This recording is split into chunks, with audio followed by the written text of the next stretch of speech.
Buenas tardes para todos. Mi nombre es Marta Joana Quintero Velázquez, hago parte del programa de Contabilidad Pública en la Universidad de la UNAD y hoy, junto a mis compañeros, vamos a realizar la explicación de la tarea número 5, la cual tiene como nombre Consolidación, Partida Doble y Ecuación Patrimonial.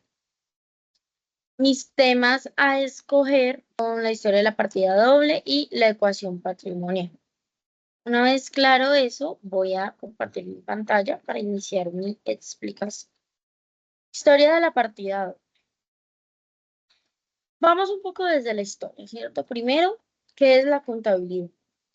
Actualmente la contabilidad se reconoce como la ciencia y técnica que se encarga de clasificar, organizar y registrar todas las operaciones económicas de una empresa, con el fin de consolidar información, la cual es utilizada para crear documentos financieros como balanzas generales, estados de resultado, estado de situación de resultado, actualmente llamado así, con el fin de que la empresa sepa cómo se encuentra económicamente y qué decisión puede tomar al respecto. La contabilidad surgió desde la necesidad de llevar un registro comercial de las actividades que en ese entonces, hace más o menos 700 años, eh, existían. Eh, a través del tiempo tuvo bastantes evoluciones, bastantes impactos. Cada época se caracterizó por dejar una huella y hoy en día vamos a hablar puntualmente en esta explicación sobre la época en donde llegó la partida doble, que fue al inicio de el tema de la modernización con la revolución industrial. A partir de más o menos del año donde se dio la revolución industrial, la primera revolución fue donde empezó a crecer y a conocerse el tema de partida doble. Primero, ¿quién fue Fray de Luca Paciolo? Fray de Luca Paciolo fue un matemático precursor del cálculo de las probabilidades, economista, monje, contador y profesor universitario. Realmente, para nosotros los contadores, Fray de Luca Paciolo es el padre de la contabilidad. Fue la primera persona en publicar una obra donde mencionó como un sistema técnico la partida doble. A partir de ese momento, no solo habló de la partida doble, sino de los principios que nos llevan a la partida doble, que los vamos a ver más adelante. Por eso, este es un actor importante en la historia de la contabilidad. Principios de la contabilidad de Fray de Luca Paciolo. Dentro de los aportes que hizo, mencionó que en ese entonces se debían utilizar 4 libros principales. Los inventarios, los balances o borrador, comprobante diario y el libro mayor, ¿cierto? Que incluso en la actualidad unos que otros tienen el mismo nombre y algunos otros tienen otro nombre diferente. Implementó reglas matemáticas para los principios de la técnica contable. Estas reglas fueron la base para que dentro de la época de la modernización, la contabilidad fuera clasificada hasta hoy en día como una técnica, ¿cierto? Como técnica. Principios. Primero, Fray de Luca Paciolo nos dice que no hay un deudor sin un acreedor, es decir, que no hay una entrada sin una salida. La suma que se deuda a una o varias cuentas debe ser igual a una. Todo el que recibe debe a la persona que da o entrega. Todo valor que ingresa es deudor y todo valor que sale es acreedor. Toda pérdida es deudora y toda ganancia es acreedor. Entonces, estos principios nos dice que hacen parte de los fundamentos contables actualmente, los cuales son necesarios para un adecuado control y registro de la información en libros, lo cual ayuda a la toma de decisiones financieras para la empresa, que era lo que al inicio yo les mencionaba, que toda la contabilidad nos lleva a clasificar, registrar, organizar de una forma ordenada todas las transacciones económicas en una organización, con el fin de recolectarlas y realizar los documentos financieros o contables para que las empresas puedan tomar esas decisiones importantes. La partida doble. La partida doble es una técnica que se basa en la implementación de los principios contables, donde se deberán implementar como mínimo, es un principio, dos cuentas, donde sus saldos sean sumas totalmente iguales, registrando el deudor en el debe y el acreedor en el crédito. En la partida, ya que uno de los principios que antes mencionaba, que es el primero, me voy a volver a la diapositiva anterior, nos dice, no hay deudor sin acreedor, y aquí no lo vuelven a mencionar, ya que uno de los principios nos dice que no hay deudor sin acreedor. Podría decirse, como lo mencioné anteriormente, en palabras más coloquiales, que no hay una entrada de dinero o de un movimiento contable sin una salida de otro, ¿cierto? Entonces, sí o sí, siempre vamos a llamar a dos cuentas, una con una salida y una con una entrada, una con un debe y una con un crédito. Acá vamos a mencionar los conceptos básicos de la partida doble. Y también dentro de estos vamos a reconocer, ¿cierto? Esta partecita, hoy en día la conocemos como la famosa cuenta T, donde encontramos el débito y el crédito, ¿cierto? Es una de las bases iniciales para poder manejar adecuadamente estos conceptos. ¿Listo? El débito. ¿Qué es un débito? En el débito, dependiendo del tipo y la naturaleza de la cuenta que tenemos, recordemos que tenemos 6 cuentas, vamos a mencionar en este trabajo 5 cuentas, entonces estar muy atentos a las explicaciones de mis compañeros. El débito. ¿Qué es el débito? Se registra en el lado izquierdo de la cuenta y representa la entrada de los recursos o la disminución del pasivo o patrimonio. Eh, ¿Por qué mencionamos al pasivo o al patrimonio puntualmente?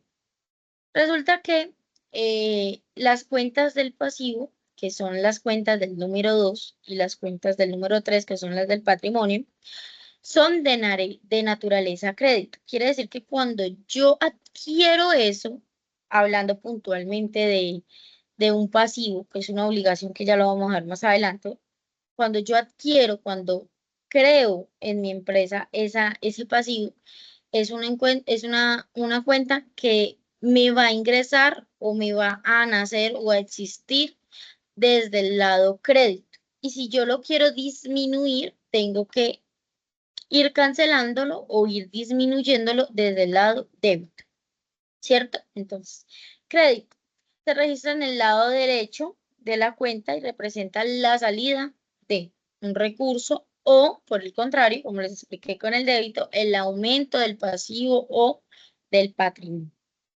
El equilibrio. ¿Cuándo sabemos que es equilibrio? Cuando las sumas, en este ejemplo tenemos acá podemos observar que tanto el débito como el crédito tiene sumas iguales, 300.000 en ambos lados, entonces sumas iguales en ambas cuentas. No me puede dar, por ejemplo, aquí 250 en el débito, pero en el inventario, que me está llamando una cuenta puntual, está diciendo pues que a mí me salió un inventario de 300.000. Entonces, aquí me está diciendo que me salió un inventario que me costaba a mí como empresa 300.000, pero que acá solo me entró 250, ahí hay un error. ¿Listo? Siempre, siempre deben dar sumas iguales. Esa es la base de la partida doble. Por eso se llama partida doble, porque nos tiene que dar sumas iguales. Su fundamentación. La partida doble se fundamenta en un principio contable que establece que toda transacción económica tiene un doble efecto, que es a lo que les mencionaba antes. Toda entrada de dinero tiene una salida, sea una salida de material, de inventario, de un servicio, de etcétera, siempre va a tener una salida, ¿cierto? Por lo tanto, debe registrarse como mínimo en dos cuentas, una en el debe y otra en el haber, manteniendo siempre la igualdad entre ambas partes. ¿Para qué? ¿O con qué fin? Con el fin de que se cumpla en el balance general la ecuación contable, que la vamos a mencionar más adelante. Que la ecuación contable formulada, se las di acá, nos dice que activo de mi empresa es igual al pasivo más el patrimonio de mi empresa. Eso es lo que yo tengo como activo, lo cual me permite reflejar, una vez se realice el ejercicio de la comprobación de la ecuación contable en el balance general, nos permite evidenciar que los movimientos económicos de una entidad están totalmente equilibrados, ¿cierto? Equilibrados, perdón. La primera aparición, como lo mencioné antes, fue a través de la obra Suma de Aritmética de el padre de la contabilidad, Fray de Luca Pacioli, eh, que con su aporte, como fue un aporte muy, digamos, básico, que con el tiempo se fue complementando hasta llegar a lo que hoy conocemos, eh, nos dijo, en esa obra nos está entregando a nosotros el siguiente contexto o el siguiente concepto, que es posible llevar un registro sistemático y comprensible que nos facilita a nosotros como contadores el análisis de las operaciones financieras, contribuyendo a la toma de las decisiones que se deben hacer dentro de una empresa, cumpliendo correctamente con los principios fundamentales de la contabilidad, ¿cierto? Entonces él nos entrega a nosotros eso como un abrebocas a todo lo que como contadores debemos hacer. Entonces, la ecuación patrimonial nos dice que es la representación matemática de la igualdad. Ahí nos está diciendo que es una igualdad presente en la conformación de la organización, haciendo referencia a lo que se debe es igual a lo que se tiene, ¿cierto? Aquí, ¿qué variables me menciona la ecuación patrimonial? El activo, que son todos los bienes pertenecientes a la entidad, sean tangibles e intangibles, que los vamos a ver más adelante de una forma más explicada. El pasivo, que son las obligaciones con terceros o financieras que adquiere la empresa, ¿cierto? Y el patrimonio, que es el capital y los aportes de los socios al iniciar la empresa. El patrimonio es todo aquello con lo que se inicia, se conforma, se constituye una organización. Ya habíamos visto esta formulita, ¿cierto? Entonces la fórmula de la ecuación contable nos dice que el activo es igual al pasivo más el patrimonio. Es esa igualdad, ¿cierto? Que lo que se debe es lo mismo que lo que se tiene. Entonces, la ecuación acá nos dice que tiene un sentido en el concepto del haber y deber de la contabilidad, el cual nos dice o nos enseña que em, que lo poseído por la empresa es igual a lo que está debe. ¿Cómo puedo llegar a explicar eso? Recordemos que el activo es todo lo que la empresa o pertenece a la empresa, es de la empresa, sea efectivo, activos fijos, propiedad, planta y equipo, etcétera, ¿cierto? El pasivo es todo lo que yo como empresa le debo a un tercero y el patrimonio es lo que yo le debo a mis socios, por decirlo así, o lo que yo tengo de la empresa. Entonces, al decir que lo que se debe ser igual a lo que se tiene, ¿cierto? Nos está diciendo que la suma de las obligaciones con terceros y con lo que conformamos la empresa es igual a lo que realmente tenemos, ¿cierto? Entonces, si por ejemplo tenemos un pasivo de 20 millones y un patrimonio de 30, nuestro activo es de 50 millones de pesos, ¿cierto? Eh, la fundamentación de la ecuación contable. Como ya lo hemos mencionado, la ecuación contable es el pilar de la contabilidad moderna y asimismo es el fundamento de la partida doble, siendo así la igualdad entre lo que sale y lo que ingresa, lo cual nos permite que los balances que se realizan con esa información de una empresa sean aptos para tomar decisiones. Y su fundamentación consiste en el equilibrio de los registros contables, lo cual es la estructura para la creación de los balances, como ya lo hemos mencionado, generales, para la toma de decisiones de la empresa. Por acá tenemos ya muchas gracias y las bibliografías.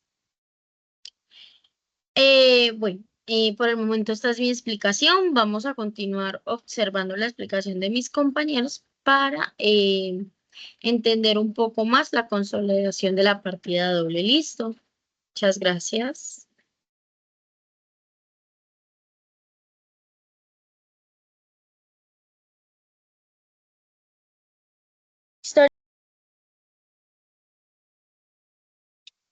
Muy buenas tardes, mi nombre es Natalie Mejía, mi parte a exponer son los activos, pasivos y patrimonio. A continuación, te estaré compartiendo pantalla para explicar más a fondo el tema que me propongo.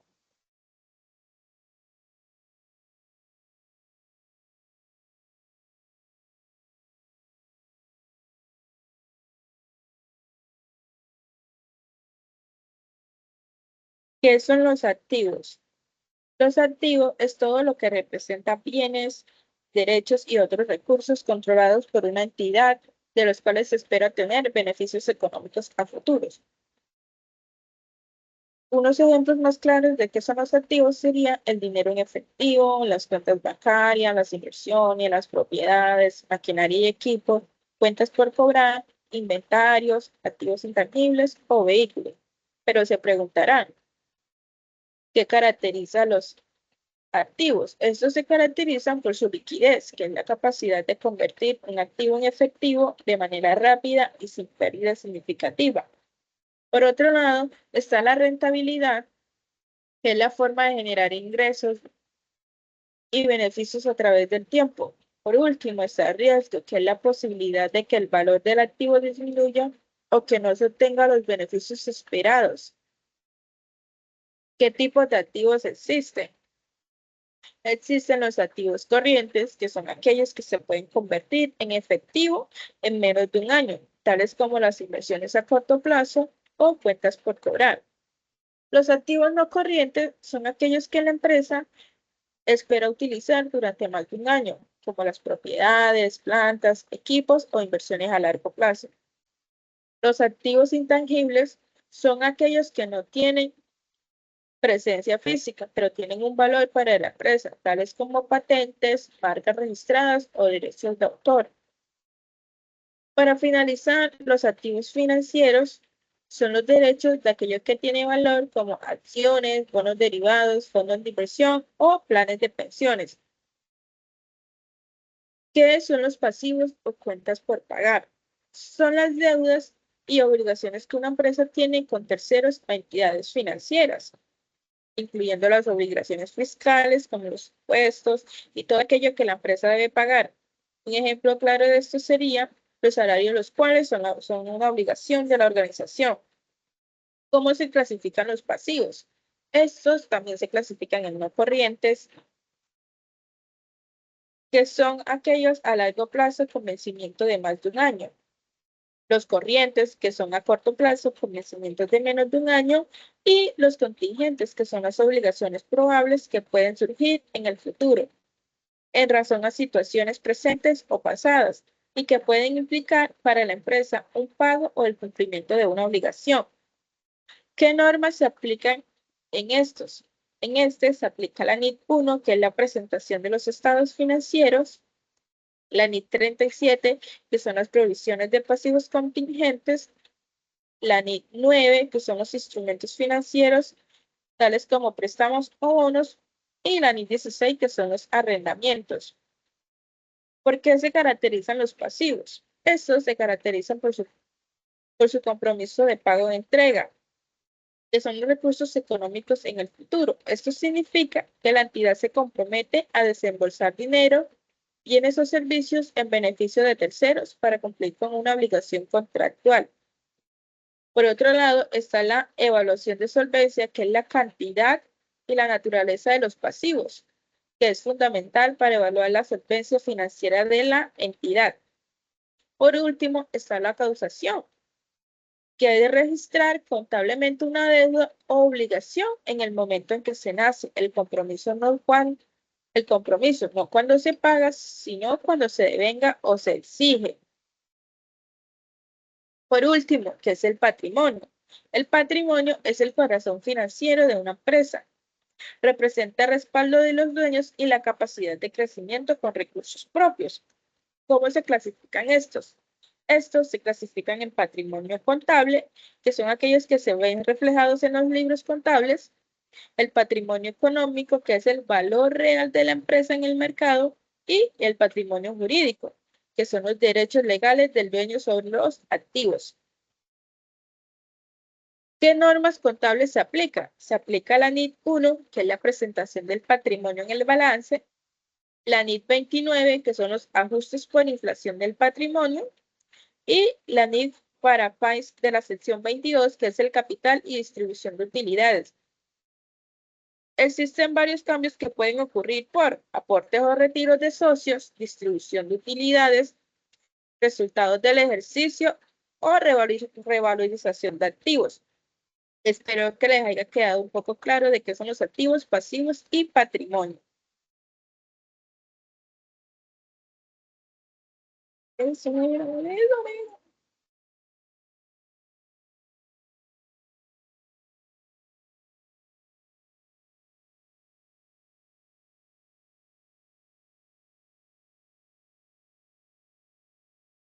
Hola, muy buen día. Mi nombre es Jefferson Ramírez.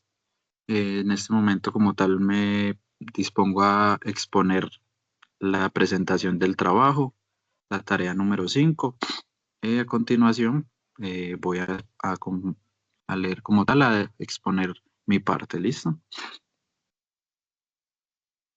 En este caso, pues el tema que me tocó a mí es ingresos y gastos. ¿Vale? Los ingresos y gastos como tal, pues son pilares de la contabilidad financiera, son como tal una parte muy importante para poder comprender la rentabilidad y la salud económica de una organización o de una empresa. En este caso, como tal, la definición de los ingresos es de que los ingresos son entradas económicas que aumentan el patrimonio de una entidad. O sea, los ingresos son como tal el dinero, por decirlo de alguna manera, que ingresa a una empresa o a una entidad como tal, como por ejemplo lo que son ventas de productos, los servicios prestados, alquileres cobrados, intereses también grabados, intereses ganados como tal, entre otros más. Aparte de eso, pues la definición de los gastos, como pues lo podemos deducir, los gastos son esas salidas o consumos como tal que tiene una empresa o una organización, como lo pueden ser los sueldos y salarios, servicios públicos, publicidad y mercadeo, compra de insumos, entre otras cosas más. Listo, como tal, las características pues, de los ingresos sería como, ya que se reconocen al transferir el control del bien o servicio, aumentan activos y o disminuyen pasivos. Deben ser medibles y documentados. Y ya las características como tal de los gastos es que disminuyen beneficios económicos, son relacionados con el periodo en que se generan y también reflejan el costo de las operaciones. ¿Vale? Los tipos de ingresos como tal serían ingresos operacionales, que son los que se derivan de la actividad principal del negocio, como en este caso, un ejemplo, las ventas. Y los no operacionales, que serían como ingresos esporádicos o secundarios, como por ejemplo los intereses y los dividendos. Los tipos de gastos como tal serían gastos fijos, que no cambian con el nivel de la producción, como sería por ejemplo un arriendo. Los variables, que serían como tal los que cambian según el nivel de actividad, como por ejemplo en este caso la materia prima. Están también los operativos, que los operativos son como tal los necesarios para operar el negocio, como pueden ser en este caso servicios públicos. Y por último están los no operativos, que son los que no están ligados directamente a la operación, como por ejemplo las pérdidas por deterioro. También como tal la normativa para los ingresos está, por ejemplo, en este caso la NIF 15, que son ingresos por contratos con clientes. Sigue 5 etapas: identificación del contrato, obligaciones, precio, asignación y reconocimiento.